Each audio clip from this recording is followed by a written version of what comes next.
Badgley had a significant injury yesterday, getting ready for practice, so he will be on injured reserve coming up. He'll be out for the season, so he's actually having surgery.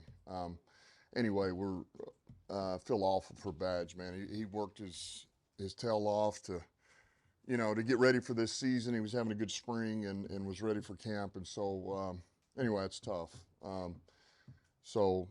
Start there, and other than that, we're day 3 now.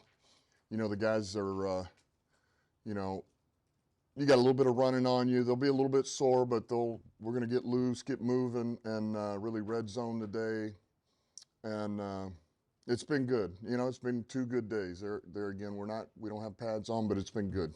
Questions? Even with the guys you've added for competition in that kicking room, it did seem like Badgley was the pole position favorite, right? That guy's done some good work for you. So you got Jake and Cam.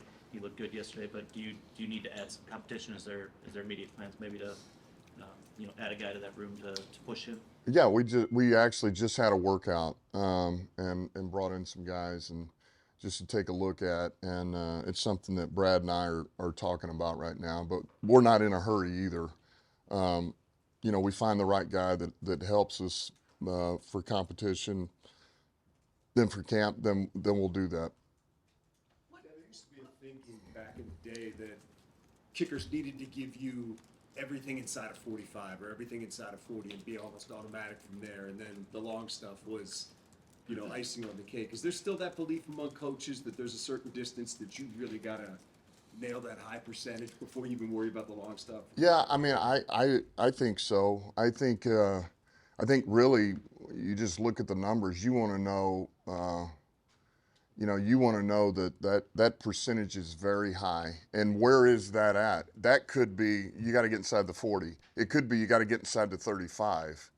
And then until that point, don't ask them to do it until you have to. You absolutely have to. So now, that being said, if you told me, hey, man, we're at the 40 and this guy is golden, we're talking about a very high percentage, well above the average, then that's a great thing to have, right? Everybody wants the leg with accuracy. But what you find out is that's not always the case. Once you start getting into the high 40s, it just is not, the percentages go down significantly than it does the mid and low 40s. How much does that change your thought process for your aggressiveness as far as there's a lot of calculus involved. Mm-hmm. Just go for it, or if this dude's good from he's automatic for 50 or whatever. How much does that change your aggressiveness necessarily? Well, I think it's honestly, I view it no different than I do any other position or any other part of this team, offense, defense, special. Man, let's ask our guys to do what they do well and put them in position to have success. And the kicker is no different. So that's how I view it. Some of that does come down to, you're at the 40-yard line and you got a 58-yard kick. And you've gauged him. You've seen how he's kicked. You also know it's a long one, or it's 4th and 2. You want your offense to go. Do we like the play? Do we like the matchup? What are they running on defense? Are we going to have a chance to get the one-on-one that we want offensively? And so I think all that comes into play. But it can have an effect. It will have an effect. It will.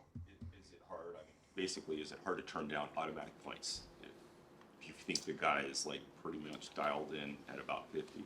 Not necessarily. Only because there's still that you can get 4 more.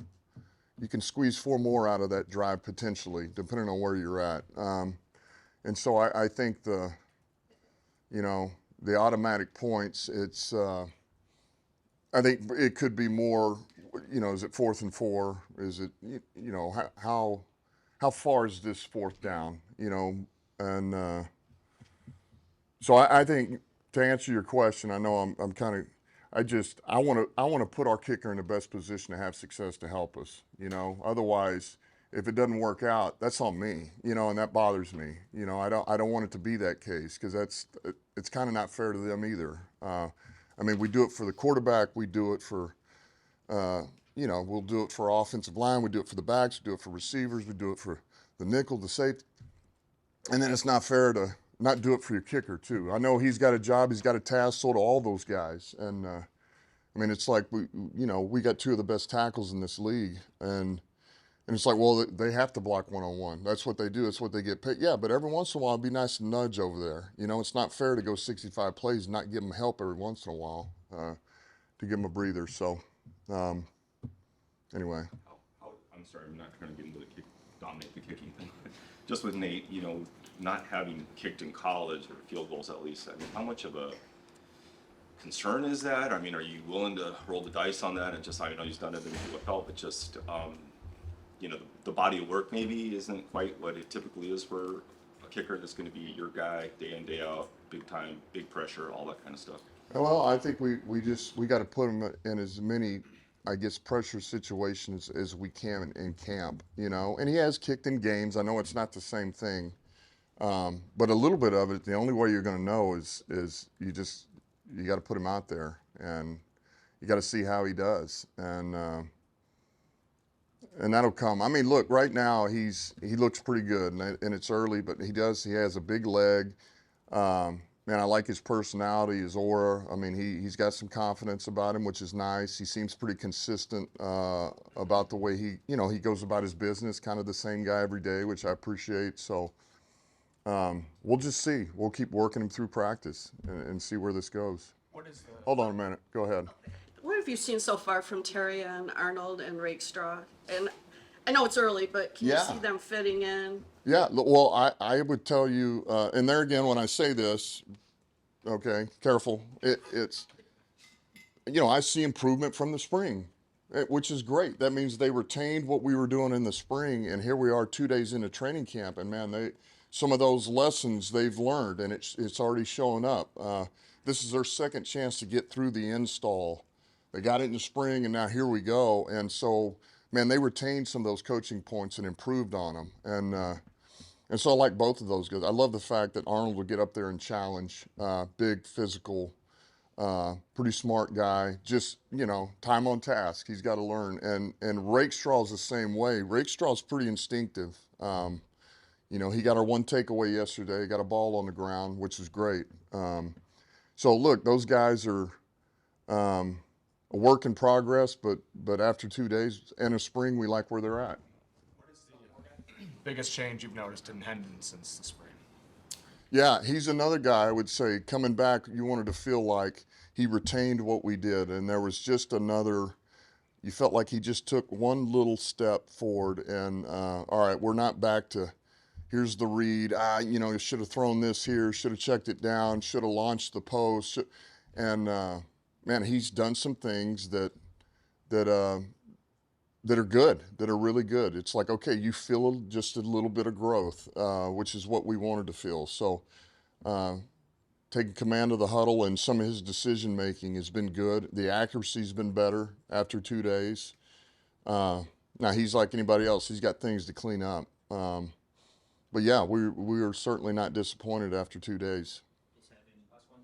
Having Nate on the roster just give you a little bit more confidence that you don't have to push it with Hendon. You can let that kind of organically develop the way it should. Yeah, and look, that's a competition. It is, and we like both of those guys, but there is a reason Nate's here. Nate has played before. He's got a lot of experience, and that's what he's got. He's got more years and a little bit more experience certainly than Hooker does. But this is a competition. I mean, at the end of the day, both of those guys are going to roll between the 2s and 3s. And by the time we get to the end of camp, we need to know who our 2 is. And we're not going to have our 2 be somebody we don't trust in the moment. Do you notice a little bit of a different swag in the defensive backfield? It just seems like we can feel it out there the last couple of days, the way they're talking and kind of carry themselves, especially maybe with Davis also. I would agree with that. Yeah, I would agree with that. There is, but we've injected a lot more personalities and ability into that room. I mean, it's been really a total transformation, if you will. obviously getting Carlton and Amik, and then Rake and Arnold. So there's a, and then we got E-Man back. So yeah, there is certainly another level of confidence in that room, that I feel like those guys are feeding off each other, and you can feel it defensively too. I think it's a little bit all encompassing, man. I feel our defense is, the confidence is up. I think we know what we can become. Between that and just, man, our D line, some of these things we're fighting, straining to get off blocks, violent separation. There's an attitude that comes with playing defense, and every good defense, you got to have that. There's got to be an aura about it. There's got to be you got to have something, and you can kind of feel that right now.